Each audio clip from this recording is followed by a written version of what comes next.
Lucky star, you can be my lucky star. That has nothing to do with the real song. You can be my lucky star. I bet you people don't even know what song you're singing right there. I don't know what song I'm If you singing. guys know what the song Bombas is trying to sing is, or who sang it, then I want to see what the first name that comes up in. Bulalang. Vote along. He may know that reference. It's his generation. Yeah. Today. Today we have Tyler Hall. Yep. And we're going to discuss the experience of having two parents who are meth addicts and what that meant for him on his journey. And this was quite recent, right? He shared that he had a panic attack. And what else? Yeah, and basically he had to change his life. So we're going to discuss that was just over a year ago. Yeah. And we're going to hear what his journey has been and how it's feeling like to take care of two parents that can't take care of themselves. And we're doing that. We're doing that and finger waving on A Wonderful Chaos.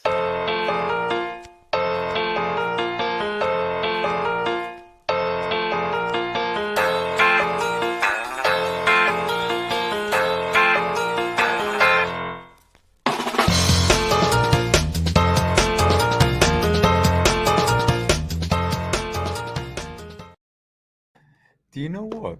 What? Today and yesterday, I got up both mornings at 3 a.m. Okay. I couldn't sleep. And I was lying in bed and I tossed and turned for 20 minutes. I'm like, okay, you're awake. Uh-huh. So yesterday I got up and I made a meat sauce Yeah. at 3 a.m. And then I did my breath work. I did my routine. Yeah. And today I woke up and I just did breath work and a training and yoga. And did you bring me the meat sauce? No. It was so good that Yeah, like that story helps me at all. Cooking at 3 a.m., Andy, is that's pretty crazy. It's insane. But I thought, hey, I've got a really busy day. Let's make some food. Yeah. But because, I've got like these salt candle lights, these salt lamps. Yeah, the salt lamps in the house. So I wasn't seeing very clearly what I was doing, but I was blending a lot of the vegetables and then throwing them in. It must have been kind of like a delirium in your place with all those salt lamps that you got on. I made a comment once when I was at Bambos's house. I don't remember what I said, but like, did you get another salt lamp the last week? Because there's like 5 salt lamps you've got around the place. I've always had 9 salt lamps, and yes, I still have them. 9 of them? Yeah. Wow. There's a lot. I mean, you could almost feel like you're going into a salt mine. Yeah. But I do love them, actually. And you're going to laugh. Ever since I've seen them at your place and I feel how calming they are, I've been walking by stores to see they're not as expensive as I expected them to be. Yeah. So Tyler Hall. Yeah, I saw Tyler Hall's post some months ago. And when I saw it, when he says that, it means that he goes on Facebook trolls, stalks, until he finds interesting subjects, and then, hey, do you want to be on our show? Do you want to be on the show? And I always pick a topic that this person doesn't want to discuss. Tyler, when I say, hey, you want to come on a show to discuss your parents being 2 meth addicts, he's sitting there like, God, there's 20 other things I could talk about. This is the one thing you choose. And in a way, I think I pull towards those topics where I feel my own helplessness come up. Like if I don't feel comfortable, I'm like, wow, if I had to take care of my own parents, how would that change my life? Yeah. And that's what draws me into a subject like this. Yeah. And I think also in the thing that I really found beautiful when I read the post from Tyler was that he spoke directly about the exact moment when, say, his life sort of came crumbling down in his reality, and he had his dark night of the soul moment. And that was he just told us March of last year. Wow. So in that year, he's putting on his flight, because he's a flight attendant. We'll see if he's still active, but no, he's not. He's putting on his flight attendant uniform, and then he's getting ready to go out. And then all of a sudden he just has a panic attack and drops into a fetal position and just can't breathe. And I think it's those moments when you've suppressed so much for such a long time, and then for some reason that no one can say, it's exactly that moment that it all just breaks. And that was just over a year ago. And so the fact that he's willing and able and allowing himself to have this discussion that soon after this moment is really already remarkable, because I know a lot of times when people have those moments, they talk about them 10 or 20 years later, and it's so much easier to talk about them because they're so far in the past. Yeah. So the fact that he's willing to talk about it now is really sweet. So I thought, let's bring Tyler on. Mr. Tyler All Hall. the way from Fort Worth, Texas, Tyler Hall. Yeehaw, howdy. That was like a foreign language to me, I swear. Were we accurate in the intro, or did we miss out anything? Yeah, is there anything we messed up? No, you guys did. That was a very warm and gracious welcome. Nice.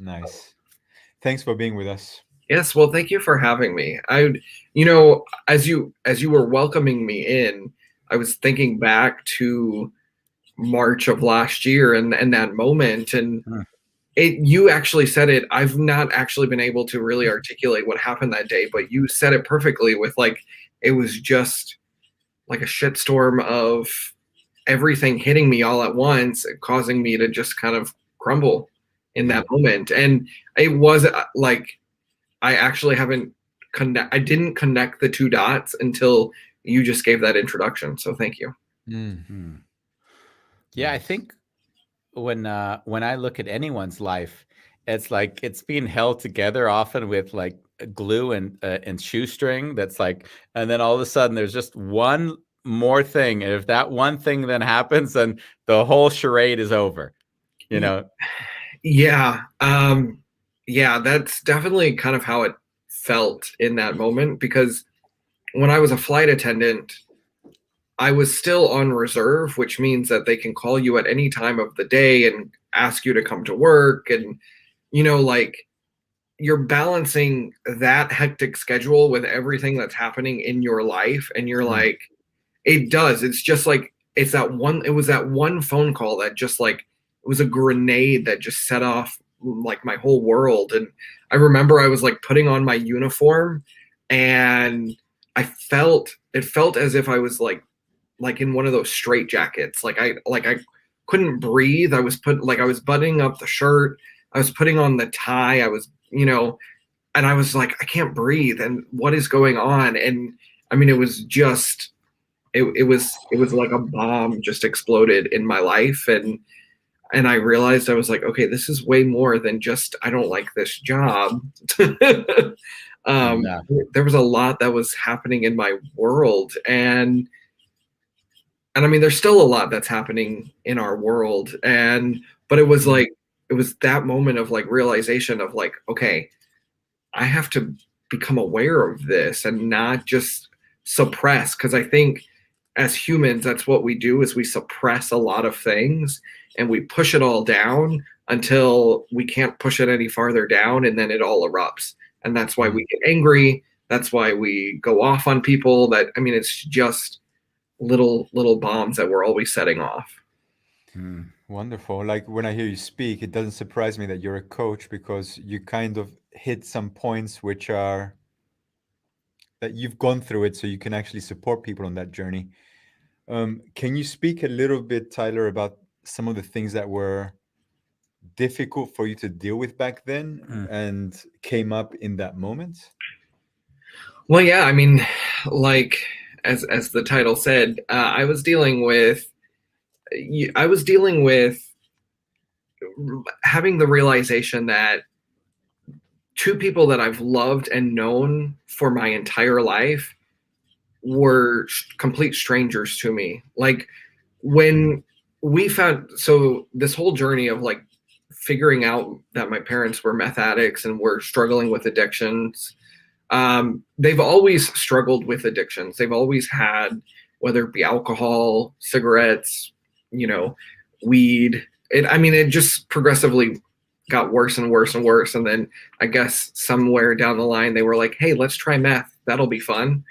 And so I've always known that my parents struggled with addictions. I never knew it was as severe as meth. And there's this stigma around meth that like you hear it and you immediately go, oh my God, those people must be horrible, horrible, horrible humans. And it's like, no, they're parents. their mothers, their fathers, their employees, their, you know, their daughters, you know, and it's one of these things, like, I was dealing with like so much of like having to realize that like my parents were not the people who I always thought they were. You know, you grow up and you think your parents are like these like loving, supporting human beings. And then to realize that they're struggling with all of these, like, you know, all of Demons. these weaknesses and things that, you know, they hide away in their closets. And it's like, it was just a lot to take in, because for me, like, my mom was like my favorite human being ever in the world. And like, and then to see her struggle with this and to see her go through all of this, like, it's like I didn't even know who she was, and I felt like I had been lied to for, you know, 26 years of my life. And yeah, so there was a lot that was weighing in on me, and I just kept repressing, and I just kept like pushing it down and going, you know what, I've got to stay strong. I've got to be here for my sister, who at the time was a junior in high school. Wow. I had my grandmother who was also going through this, like this was her daughter. And it was just, I felt like I had to carry the weight of like the entire family.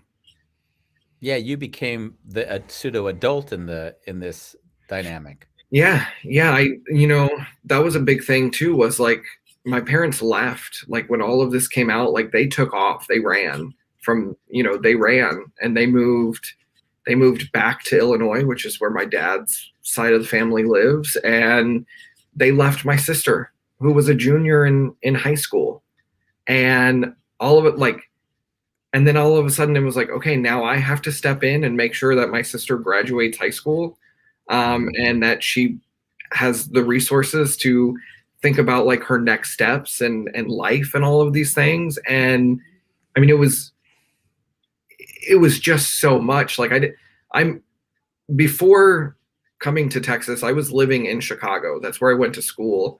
I moved back to Texas so I could focus on starting my coaching business. And that's when the bomb exploded. And that's when we found out that my parents were addicted to meth. So I was transitioning back to Texas. I was dealing with everything that was happening with my parents.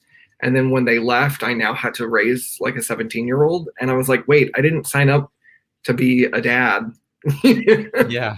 And so there was just, it was talking about this now, like this is really the first time that I've publicly spoken about this topic. So thank you for letting me come on here and talk about this. But like, there was so many moving pieces and so much happening that like, I just couldn't even focus on myself. And that was a big kind of aha moment. Yeah, it's survival, actually. I wonder, you know, if your brain would even understand what it didn't mean just to survive if you're trying to take care of so many things at once. Yeah. I mean, and that's a big point, is like everything else, like all of the normal things in life just kind of disappear. Like you're like that, because it happened in 2019 when like I call it when the bomb exploded. And that whole year, it was like every single day I woke up going, what else is going to happen today?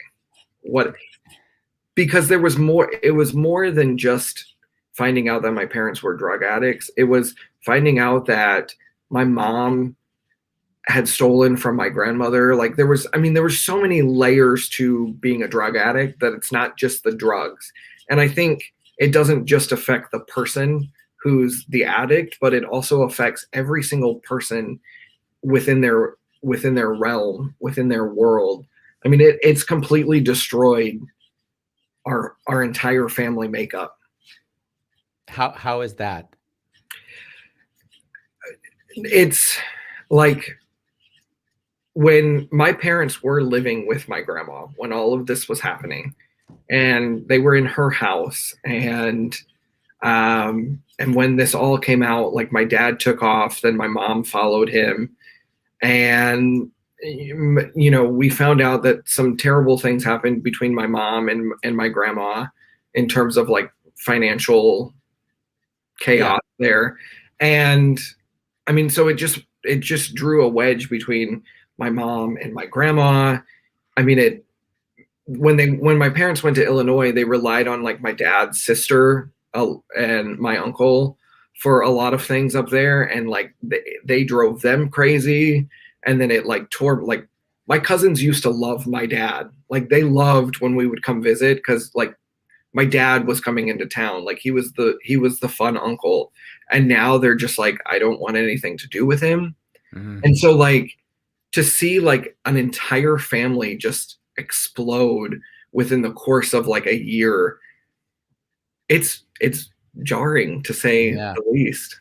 It hurts. Yeah. It hurts. Yeah. And it's, you know, I consider everything that has happened to be, I call it the aftermath, not the aftermath, but the aftermath. And it's literally just every little thing that happens after, you know, you find out that addiction is so prevalent in your family. It's crazy. It sounds like the book, like the book title. Go get the URL after the show. I'm working on the book right now. So like when you were growing up under these conditions as a little boy, can you share with me how did those little boys' eyes experience and see the world? You know, it wasn't until everything exploded and I started to do reflections on my past that I realized that it was always a problem. Like drugs and alcohol and addiction was always kind of there. As like an 8-year-old, you don't know what's going on. You just assume things are normal. I remember like one specific night, like my dad used to call himself the weekend warrior. And he would always say Friday nights he would go on a liquid diet and he would just drink Friday nights, Saturday nights, you know, throughout the weekend. And I thought that was normal. I didn't realize at the time that like binge drinking on the weekends wasn't a normal practice. Like that's how I was raised. I was raised in that world. And I would just remember like one night my parents were listening. They had some friends over and they were partying, and it was probably past midnight and I was trying to sleep and they were just blaring Whitesnake.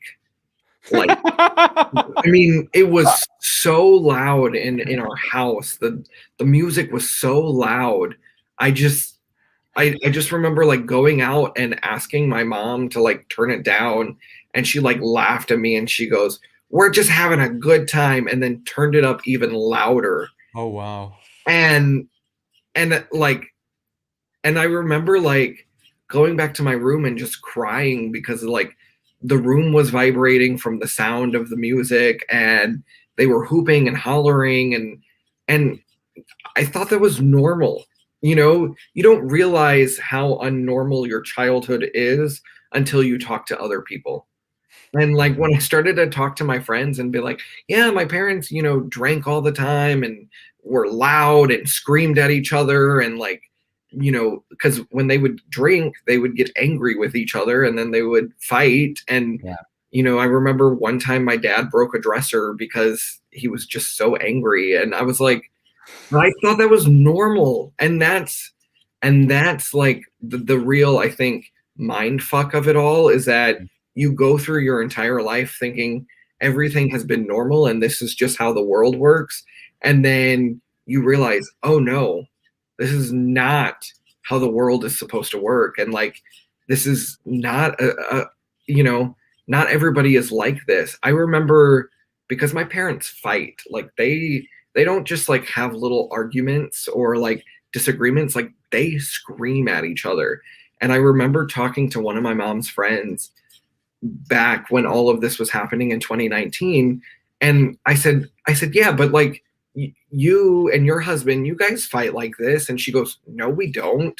We argue, we have disagreements, but like we never scream at each other the way I've seen your parents scream at each other. And that was another aha moment of like, oh, so this is not normal. And I think that's the biggest thing is like we accept normal because that's all we know, but like it's really not. Yeah.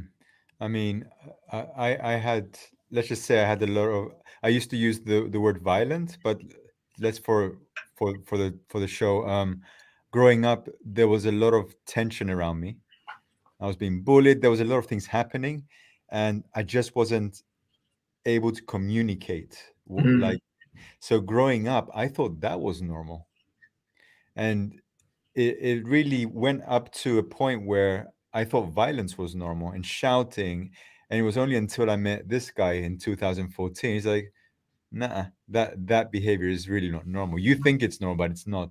And I had to kind of rediscover and explore what the another way of living looked like, and how do I embody that when your Mm. whole life has been reactive to outer circumstances. Yes, that is a beautiful point there because, and I think that's why I do the work that I do now. And I think that's why I got into coaching was, after I realized everything wasn't normal, everything like my world wasn't, nothing was kind of right in my world. And I realized I was like, wow, I had a lot of disempowering beliefs about, relationships and love and money. I mean, there were so many like disempowering beliefs that I got from my parents who just were not in their right minds ever in my life. I don't think they were ever like at a stable place in their lives, and which really screwed up how I saw the world and really screwed up like what I thought to be true and things like that. And so it was one of those things where like you said, you have to like go through this, like you have to relearn things. You have to relearn how to live your life and how to talk to people and I mean, just really crazy things. But it's like all of a sudden it was like after 2019, I feel like it was almost like an afterbirth of like, okay, the whole world that I've known like doesn't exist anymore. What world do I want to create now? And like, how do I want to actually take control of my life? And how do I want to go about like, growing myself and helping myself become who I actually wanted to be? And yeah, and it was this big moment of like, whoa, like lots of things are about to change in my life. Wow, that's really beautiful. Did you like, how did you go about that? Because it means you had an introspective to ask that question. And and being a coach, did you look for a coach? It's very, so it's very like, I feel like my whole story is very like serendipitous in that I started training to become a health and a life coach back in July of 2018. I went through this amazing program where, I mean, I started to learn about, how we form habits and how we form beliefs and how we form identities. And I started to really like see that, oh, there's a lot of things that are broken in my life and within me and things like that. And so that training prepared me to take on what happened in January of 2019 when the bomb exploded. And if it wasn't for that coaching training and the personal development work that I had been doing prior to, becoming a coach, because when I moved to Chicago, I was free and I got to be who the hell I wanted to be, and it was fabulous. And so I started to read a lot of like personal development books, started to really learn about, follow people like Tony Robbins and, just people who were living great lives. And I was like, oh, I could have this too. So I think it was all of these layers that really prepared me to handle what came in 2019. And if it wasn't for that, I don't think I would have come out as strong as I am today.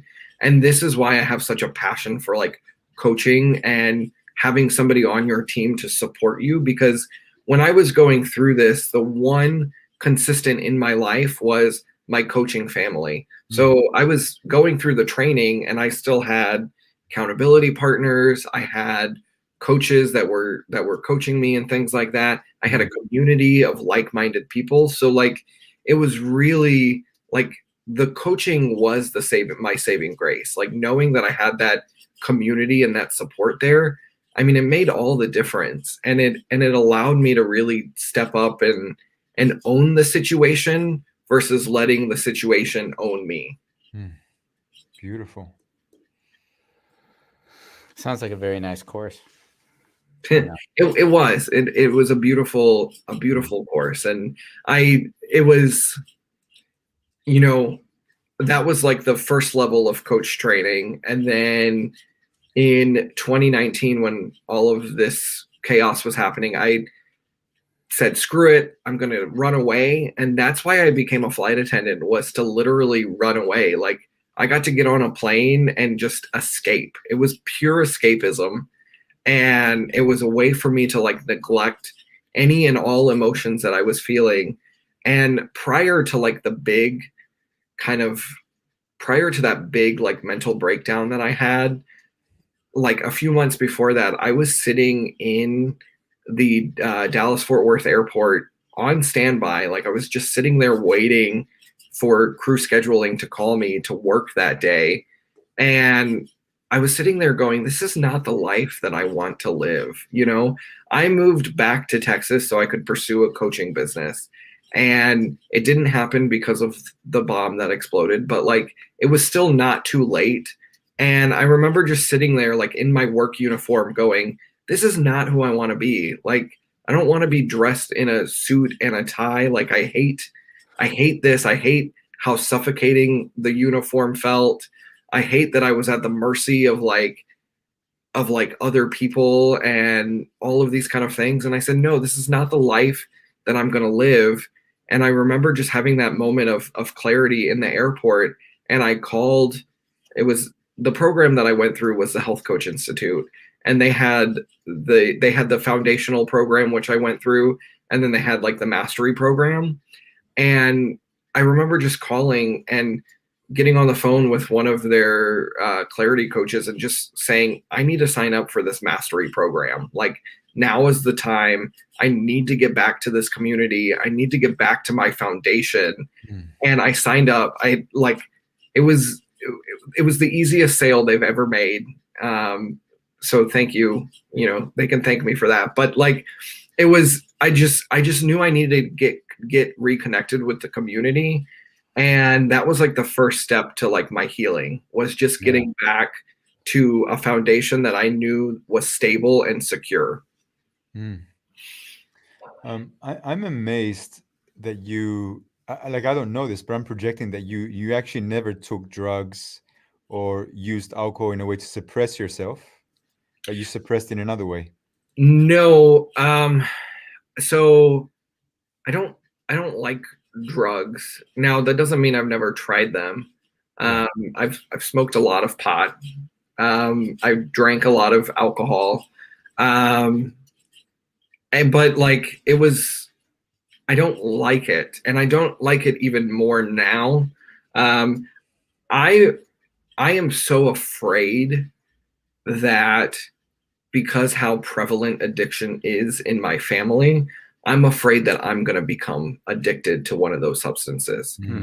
And so like for me, my vice is alcohol. Like I can binge drink, and and that's the thing, like it's that awareness that you have to have in order to, you know, that's the first part of any like self-healing journey, is like you have to become aware of like all of these kind of things. But I'm aware that like alcohol, like when I start drinking, I can't stop.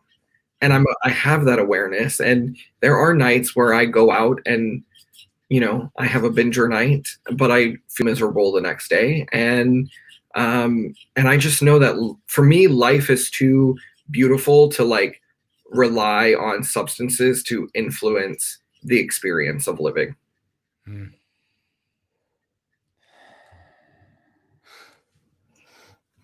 I'm really enjoying being with you. I was a drug addict myself for 10 years. Mhm. And when I came out of it, it was really easy for me to come out of it, because once I discovered that I was continuing the abuse onto myself, but through drugs, when I had that realization, when I stepped out of it, it was easy, because I never also really enjoyed the taste of alcohol. I really hated the taste of any kind of drug that I put in my body. So in a way, it Mhm. was like, okay. So now let's discover life. And when you're talking, I even hear your voice is really sourced from your gut, like I'm alive. Yeah. Well, and you know, it the one thing that has always been kind of my crutch, and again, it's all kind of serendipitous how all of this spiraled into my life story. Food has always been a crutch for me, and I I am and will always be a binge eater. It's not That's not something that you just heal and never like even with addicts, like you're never completely healed. You're never, it's always a part of you. And so for me, binge eating is one of those things, and it's something that I've relied on here in the last couple of years as like a way to just kind of suppress everything. Like I would just go on a food binge and I would just consume so much food, and it would make me feel good, and that's all I needed to get through the day. And it's so like, god, this is honestly, I'm having like so many like kind of ahas here as we're talking about this, that of like how easy it is to like spiral back into those sources of comfort. Because for me, food was the comfort, you know. And whenever I was having a bad emotion, it was like, well, I'm just gonna go get some ice cream, and then I'll eat some cookies, and then I'll have, the cheesecake, and then and it was just, I'm a sweets person when it comes to that kind of food, sweets and fast food. I would either binge on like a bunch of sweets, or I would go get like a shit ton of fast food and just like consume it all. And I'm just realizing, well, damn, I slipped back into that here, in the last couple of years. And that's really how, I'm just having a moment. Sorry.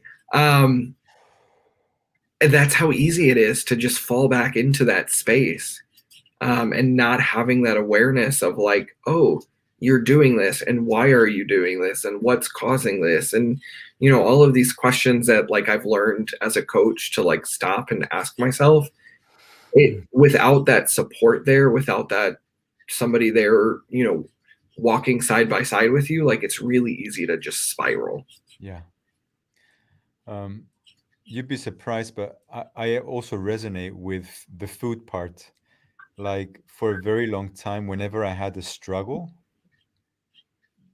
come whatever, I would want to eat something to comfort Mm, and numb myself out. And at some point, it was like, you know what? I'm not going to do this anymore. And it was really, I had to tell myself, I'm going to say no to this. And hmm what happens, like, I go to the supermarket, I'll see, like, I used to love packets of crisps. Like, I'm walking down the aisle, I'm looking at them, they're looking at me like, yo, over here, man, take us home. and I'd pick up the packet of crisps, paprika flavors for before Bulelang asks, and I'd be looking at it, and I can feel like there's something in me, and I could feel that the addiction, like I don't want to feel the way I'm feeling right now, and this is gonna help me not feel. So I put it back, and the more I listened to that intuition of not going for that kind of food, what would happen? I'd come home and I'd sit. I have to force myself to sit, even because if I don't, I'll go into my cupboards and I'll find something, even if it's more healthy, and I would just cry. mm, And I'd cry and cry and cry, and I didn't really have a story attached to it, but it just felt all the moments in my life where I was incapable of dealing with something and I suppressed. I just saw the tears as an opportunity to release, and I didn't have to understand it. Mhm. But it was quite tough. It still happens sometimes, but because I've really said no to that behavior, it's more easy to walk away from it. And having said that, if I want a pizza, which I love pizza, I'll wait a couple of weeks. And if I really want it, then I'm gonna call a couple of friends. And I'm like, hey guys, do you want to share a pizza? So in a way, I'll make it a social thing as opposed to something that I'll go home and eat it really fast and be, yeah. So I Yeah. try to at least celebrate it when I do it. Well, and I think that's a beautiful thing with food is to use it as a form of celebration Yeah. versus, I mean, coming from being a binge eater, and I know exactly what you're talking about because I used to, when I was in Chicago, I used to order Domino's, and I would order like a medium pizza and then breadsticks, and I would consume all of that in one sitting. Like it would just be like you would start and then you would, like, I would zone out and then I would just keep going, and I, like, there was no off switch. And you know, and that's like when I was going through the health coaching training, though, that was one of the biggest things. Like food is a way to celebrate. Food is a way to like nourish our bodies, to honor ourselves. And so having that, again, coming back to community and having food with that community, I mean, it's so important to have people around you to support you on these kinds of journeys. There was a word that I wrote down about 5 or 10 minutes ago now that it just kept hitting me as you were speaking, both of you were speaking, and I've often said, like, in myself, if I don't feel like the foundation is there to be and to have the kind of things I want to have in my life, then I start where the foundation is. And Mhm. what I heard in your story when you said I went back to do the master course, it was like, oh, I realized that that's the foundation I need to build the life I want to build. And what I find is really hard is when you don't have the foundation and then you don't Mhm. even know what the foundation would look like, then you're spinning your wheels because you don't even set the stage or the environment to improve in your life. And of course, that changes in time as well, of course. Absolutely. I mean, that is the core of what I do now as a coach is I help people lay a strong foundation for their lives. And I think it's so important. You know, I specialize in helping like other coaches and, you know, personal brands and things like that really design who they want to be and who they want to become and things like that. But like it, at the same, like that foundational piece, like knowing who you are, what you want, understanding your values, under like accepting your identity, accepting your existence, accepting your body, like all of these kind of things. Like this is really what that kind of foundational work is all about, and really getting to the core of, hey, this is who I am. And like, and I think this is why I'm so able to share these things, is because I'm not ashamed of the fact that like my parents are addicts, and I still love them and I still support them. I support them now from afar. um, you know, and I talk to them, and I'm still there to you know, to be with them, but like it's different than when they were here, you know, and before all of this happened. But like that's the biggest thing is like I've let go of the shame. Like that's what makes us humans, is that we all have these little dark secrets about ourselves, and we have all of these like, you know, these not so pretty things, and that's what makes it a human experience. And that's, to me, that's what I love about living life, is that we all have these skeletons in our closets, we all have problems, we all have, you know, bad situations that we've been in, and it's all okay. You know, it is all okay. And the more we actually talk about these things, and the more we share with other people in community, the more we're able to connect deeper with people. Mm. And I think that to me is having a true human experience. When I hear you use the word okay, we have a Facebook group which was inspired by Andy's book, The Wounded Healer. And He's gonna hold it up because that's what he does. that's what I do. Wounded Healer, people, if you haven't read it. At all of the fine bookstores around the world. Yeah. And if you really write a review. And in the book, it's like whatever you have difficulty embracing in yourself, you make the statement, so I'm not good enough and it's okay. But we took it a step further. I'm not good enough and it's fucking great. So hashtag and it's fucking great. For those people that are looking to have a releasing experience. Yeah. I love that. Mm. Yeah. I'm right there with you. Like it's fucking great. Like you're right. Like that's so much more empowering than it's okay.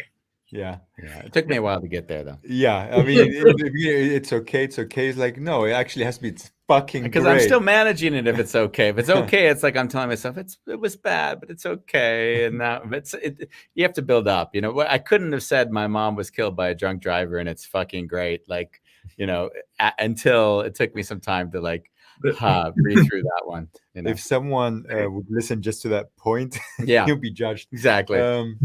Can you take me back to the moment where you were curled up on the bed as a feeder in a fetus position, having a panic attack? What was happening for you, and how did you navigate that journey? Yeah, so that day I was on reserve, so waiting for crew scheduling to call, and they finally called, and they always call towards the end of your reserve time. So you go through your day thinking, I'm free. This is going to be, I don't have to do anything today. And then all of a sudden you just get that ring and you look down and you see their name and you're just like, I don't want to do this. And I just remember like getting the call, answering and being like, they're like, Flight Attendant Hall, we have a trip for you. And I was like, okay. And I remember like going into my room, which this is where I'm at right now, my room, and just putting on the uniform. And I remember like buttoning it up and just feeling like I was starting to suffocate. And I remember like my face turned bright red and I went in and my sister was here. And I said, Emily, do I look like I'm about to explode? I feel like I'm about to explode. And it was like all of this, I don't know, it was like everything felt restricted and I felt like I couldn't breathe and my face was all red. And she goes, are you okay? And I said, no, I'm not okay. And I think it was her question, like, are you okay? And that for whatever reason, it triggered something in me. And I went, no, I'm not okay. And it was like this whole release of like all of these repressed emotions. And I just started like sobbing and like hyperventilating. And I remember just coming in and like curling up on my bed and just like, and I just like, I couldn't catch my breath. And I said, I don't think I can do this. I don't think I can pretend that everything's okay anymore. And like, and it was just, it was like everything released. And I missed the flight. I was supposed to fly from Dallas to New York. I was actually deadheading, which means they were just going to fly me as a passenger up to New York to work out of New York. And I was like, I missed that flight, and crew schedule called me and I like ignored the calls and I like cried for over an hour. I couldn't catch my breath. And everything just released that day. And then I quit my job 2 days later. And I was like, I'm not going to do this. Like I knew in that moment that my life was too important to feel this miserable all the time. Yeah. So from that moment, what else did you say no to? Oh, lots of things. So I remember, so I quit that job, and then my grandma, she was like, well, what are you going to do? You have to have a career. Like you can't, you have to work. And I was like, I'm going to work. I'm going to build my coaching business. I'm going to do my dreams. And she goes, well, that's never going to work. It's not like she didn't understand what coaching was. Yeah. I mean, she's 76, she's old. She doesn't understand modern day world, but like, she was like, well, why don't you just become a teacher? And then I had my aunt also going, yeah, just go be a teacher. There's a certification course. Like you just have to, do this class and then you could be a teacher. And I was like, and just to shut them up, I said, okay, yeah, I'm going to go be a teacher. And I started the course. Okay. And again, I got like 10 minutes into the course and I was like, fuck this. Like, I don't want to be a teacher. I want to be a coach. I love coaching. Again, coaching was the one thing that was consistent for me throughout all of this. And it was my saving grace. And I said, no, I'm not going to be a teacher. I'm not. And I remember having this conversation with her and I said, I'm going to go be a coach and I'm going to, and I'm going to make this happen. And, I was able, luckily, when I was a flight attendant, I had the opportunity to fly out to Los Angeles and I was a contestant on The Price is Right. And I won like almost $16,000 on the show. And so like, I had that as like a little nest egg. And I said, you know what? I'm going to take some time off. I'm going to pursue this coaching business, like with all of my heart and all of my intensity. And I just dove headfirst into it. And I said, I don't know where this is going to take me. I don't know what's going to come of this. But I said yes to myself and I didn't listen to anybody around me. I just kept focused and I kept pursuing the one thing that truly made my heart sing. Thank you. The Price is Right. We've never had anyone on our show. I've never met anyone that's won money on a TV show. So maybe that could be our next. I was going to say, The Price is Right. This is like kind of a shout out to them. You've changed a life. The Price is Right. Like they really did. That money like nested me through my this journey. So, thank you, Drew Carey. There was one thing you said that really like touched me in a very, very uncomfortable way. Your parents played Whitesnake in the house. Mm-hmm. Like, how was that to have to listen to Whitesnake in any moment, even after 12? Okay, so after that, I was terrified of Whitesnake. And anytime they said they were going to play Whitesnake, I would just like cover my ears and like cry almost. It was a triggering thing. And but I like Whitesnake now. You know? I can't tell you a song they sing. I just sort of know like that genre of music, and I kind of think it went from like Metallica and then down to Whitesnake. So anything was down beneath Metallica was getting scary. Yeah, it was, like I like Whitesnake now, and I have no problem with that. No, I digress, Bambos. I just needed that because it stuck with me. Like, now, I'm still a classic 80s rock. I love that genre of music. So, what hit me when you were talking, and this is where I felt emotions come up for myself, is the moment when your sister asked if you were okay, and you said, "No, I'm not okay." And what I heard come up in me when you said that was all the times in my own life where I didn't feel comfortable saying I'm not okay. And it was such a weird, just hearing you say that, it dawned on me. There's so many times when, even today, if I think about it, I would just say, I'm okay. But there'll always be something underneath everything where I say, well, I'm not okay. And the more I rise that up in myself, the more, of course, it becomes okay. Mm-hmm. But I just see that, that there's something beautiful in just acknowledging that you're not okay. Yeah. It's a huge, huge thing. You know, I've spent years reading self-help books, and all of them tell you, you know, hey, it's going to be okay, you know, and it's, but like, they don't talk about like first, before it can be okay, that you have to accept that it's not okay. Yeah. And I think that is a very empowering statement, to be able to say, no, I'm not okay, but hey, that's okay. You know, like I know, you know, positive psychology and all of that, like just be happy, you know, kind of mumbo jumbo. Like, yeah, we want to be happy, but there are moments where we're not happy. There are moments when there's a lot of shit happening in our world. There's moments when, you know, like everything comes crumbling down around us. And in those moments, you're not gonna plaster on a fake smile and say, yep, I'm chipper.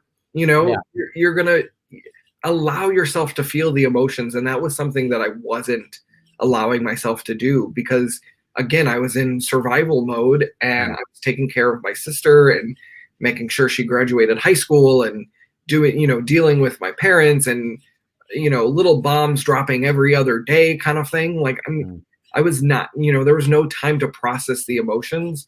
And I think that day, that panic attack just allowed me to release everything. And from that moment, I've been able to talk more openly about these things, and to share, you know, my story. And, you know, and this, moments like this where we're connecting, this allows me the space to become even more free, and become even more okay with the situation. And yeah. I've got a question about boundaries with your parents nowadays. Like, what is it that you do allow, and what is it that you don't allow? Well, right now, I allow them to have conversations with me. We have, you can say hello. yeah, and you know, honestly, I'm gonna share this with them, because I think they need to watch this recording, this video. I'm gonna share the link with them so they can see this, because they think that it was no big deal. Like, in their heads, they were like, well, I'm the one that was addicted to meth, so it's just my problem. It's not just their problem. They don't realize the impact that they had on me, on my sister, on my grandma, on my aunts and uncles, on the cousin, you know, like, they don't understand that impact that they had on their whole family. And so, or let's also acknowledge that they may understand it, but they just don't know how to deal with it. And that incapacity is what pushes them to continue doing it, because at least they get some release through letting go of the pain. Because it is not easy to confront your demons. And the demons were there well before you came along. So in a way, you know, I've often found having compassion for the person who is suffering is something that they can't, because they can't give the compassion to themselves. So in a way, saying, I love you, and I understand that this obviously was something you had to go through, and it's not acceptable in my life, but that doesn't mean that if behavior doesn't change, that everything is now going to be settled between us. And I think that's the one thing people don't often get, is that you can love the person, set a clean, clear boundary, which is just, that isn't what I'll accept in my life. But if that changes, then there's no reason why we can't connect again. Exactly. And, you know, so right now, like, the boundary is, like, I have conversations with them, and I visit them. You know, they live in Illinois, I'm in Texas. When I go up there, like, we go up there to visit them. And again, I still love my parents, and that's the biggest thing. Like most people go, well, how can you still love them after all of this? Well, I mean, they're my parents. They birthed me. They brought me into this world. Like, I'm grateful that they've given me this experience, and now this opportunity to talk about all of this so openly, because it's changed my life, and I know addiction has changed so many people's lives. And And it's really a platform that we need to speak more about. So for that, like, I am so grateful for everything that has happened in the last couple of years. Would they acknowledge themselves to be addicts? So if you were to say, I see you as meth addicts, would they say, yes, we are? Or would they say, no, you don't understand? How would they process that? I think that's a good question. I think they process it as, we were meth addicts. They say that they're clean now. Okay. I don't know if I can't trust that. Like, that's another gray area of everything. They say that they're clean. I don't know if I'll ever believe that. And so they look at it as the past. They look at it as like, we were meth addicts, but we all know that with addiction, like, deep down, the addict still lives within you. It's still a part of that identity. And I don't think they like to identify with that, which I understand. Like, nobody wants to identify with that. But I think for them, if they would just own it and then work to grow from that instead of just hiding it deep within them, I think they could really transform their lives. Yeah, I guess that was the reason why I asked, actually, to hear if it was, are they in a transformation phase or in the I can manage this phase? And I hear it's the latter. Yeah, it's the I can manage this phase completely. Are there still moments in your relationship with them where you might get triggered? You're not aware that you're getting triggered, and you kind of regress to the little boy, and then you're like, oh wow, I'm back there again. And Yeah. Yeah, I mean, honestly, even getting phone calls from them still triggers me, because going back to go back to the moment. Help me understand. You see they ring, their number comes on your phone. You see it's from them. What happens inside of you? I just get this like weight in the pit of my stomach of like, oh God, what else has happened? Because a lot of their phone calls are something tragic's happened, and like, and my parents in the past 2 years, they've been together, they've been separated, they've been together, they've been separated. So I never know where they're at in their commitment to each other.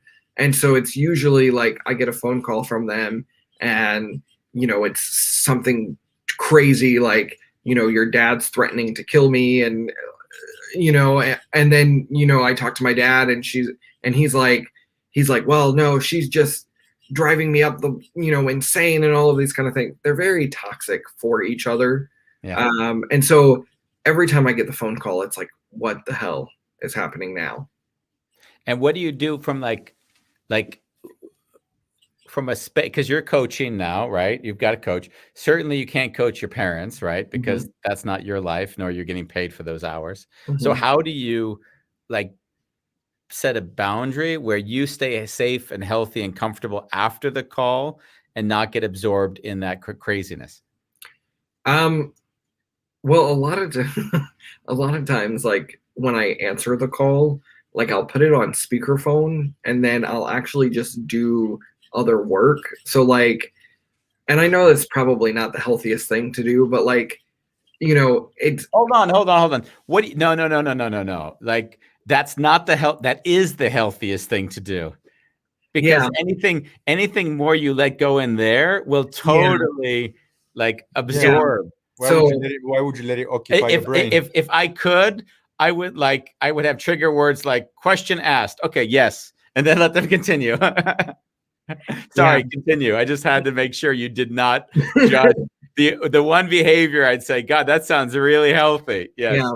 Well, so like I will put them on speakerphone and like, and because that's one way that to kind of create some distance there, and I let them just talk, because a lot of times they just need to talk, and then I'll just go and so it's a lot of that, but it's like, what kills me about that is there's no emotional connection there. It's not like when I used to call my mom and we would have like we would gossip and we would laugh and we would, catch up on things. Like when I was living in Chicago, I would call her and we would catch up on life and things like that. Now it's just like, ugh, I have to pick up a phone call from my mom. And that hits me so hard right here. Yeah. Right here. It sounds like even now, today, in your relationship, you're still the parent. Yeah. You're holding that space for them. Yeah. It definitely feels like that. It definitely feels like I parent my parents and then I parent my sister. So, it's been a weird, it's been a weird couple of years. Yes. Yeah. When you were speaking just now, it was interesting because I was very much thinking like who you don't get to have your childhood in a way because you were taking care of everyone else, and in that way there's a weird mourning that I've had to go through because both my parents have died, and in a strange way both of your parents have died. Not physically because they're still there, but like the needs and the wants of what I've seen in myself and others that I'll be around or working with is that once they can no longer go to that mom or dad and be the little kid, then there's part of them that's lost. And that's what I hear in your story. Yeah. You said that perfectly. I feel like I mourned my parents 2 years ago and I'm still mourning them. And it makes it even harder because they are physically here, but that emotional attachment is no longer here. Yeah. Obviously people who have their parents going through Alzheimer's have a similar experience because they are physically there, but they're mentally lose their faculty. So it's always weird. It's always a different shape and form of how we lose our parent or the ones we felt we could rely on. I remember when my dad died because my mom died sooner, was like there was always that feeling in life like if everything went really, really bad, I could probably fall back on him for help. And when there was like no more backstop, it was like, oh, I can only fall back on myself for help. There was a real deep sadness. And then, of course, letting myself make peace with that. There was a deeper, I would say, almost a well of comfort, because it's in that peace that you kind of come to this planet alone and you leave it alone. That's the real deep peace. The fact that I'm dependent on my parent to be happy is already a little bit shaky. Yeah. Thank you for being with us. We've gone over our hour. So it's been great having you. It's been really great having you. Yes. Thank you for having this space. Like I said, this was as much as a release as it was being able to give something, back. So I appreciate you guys holding the space for me today. I'm grateful because it's funny when someone accepts such a horrible show title. I know that they can like sit with us through whatever's going to come up. Like if it needs to be some esoteric, how I gain spiritual awareness through a rough childhood, like something so generic. I'm like, oh no, that's not going to be the title of the show. Yeah, Andy likes to get down and dirty and gritty. The real things that happen and the honest like pains and sufferings that we need to go through. That's what gets me curious. Yeah. And also see this title in a way, like by stating it the way we did. It's like when you enhance it, it's also like if you can't laugh at it, then it means there's still a lot of work to be done. Yeah, true. Yeah, that's true. Again, I look at it now, and yes, there's still a lot of healing going on, but it's so bizarre to think that here we are on this, on this stage right now, talking about the fact that both of my parents are meth addicts, and that is the reality of my life. And but it's not a bad thing, and it's not a oh pity me thing. It's just like these are the facts. Like that is a fact, and but it doesn't define, and no longer defines who I am. Yeah. So beautiful. So thank you for being with us. Yeah. We send you a lot of love, and yeah, just grateful that there's beings like you on the planet who shine a light where you once had darkness, so others can sort of follow your path. It's really, really beautiful. Yeah. Take care, Tyler Hall. Thanks for Thank having you. me, guys. Have a good one. Thank you. Bye. Bye. And it's what I find beautiful in our connection, like the space holding. Like there is no judgment. Like it's funny. Like when I detect myself, I don't feel anything towards his parents. No, of course not. No. Yeah, I mean, if you think about it, like we all have our suffering and we all have our coping mechanisms. And in our coping mechanisms, there are repercussions for people around us, for our children and for our relatives and for our work lives. And so those are that's the cost of us not being able to address it in any other way. And then as we make different decisions, like Tyler said, I am going to put a foundation in place through doing the master course. Like all of a sudden we break that cycle, because if we were just discuss with Tyler's parents and had them on the show, they would tell us about their childhoods and the suffering they had to go through. And whatever that suffering looked like, it takes different shapes and forms. And this addiction is certainly in some ways a reaction to that. So, I mean, you could have the compassionate view and then say, and yet the behavior is unacceptable. Yeah. So this is not going to work. So you can be compassionate and enforcing. And that's that I find that life to be very, very beautiful, balanced. Yeah. Thanks for sharing this time. Thank you. See you guys tomorrow. We'll see you tomorrow for another show. Can we do it backwards? You had to think, did you? I had to think. I don't think I could do it. I have to read it in order to. Oh, you want to do it the chaos wonderful A? No. You want to do it? You want to say it?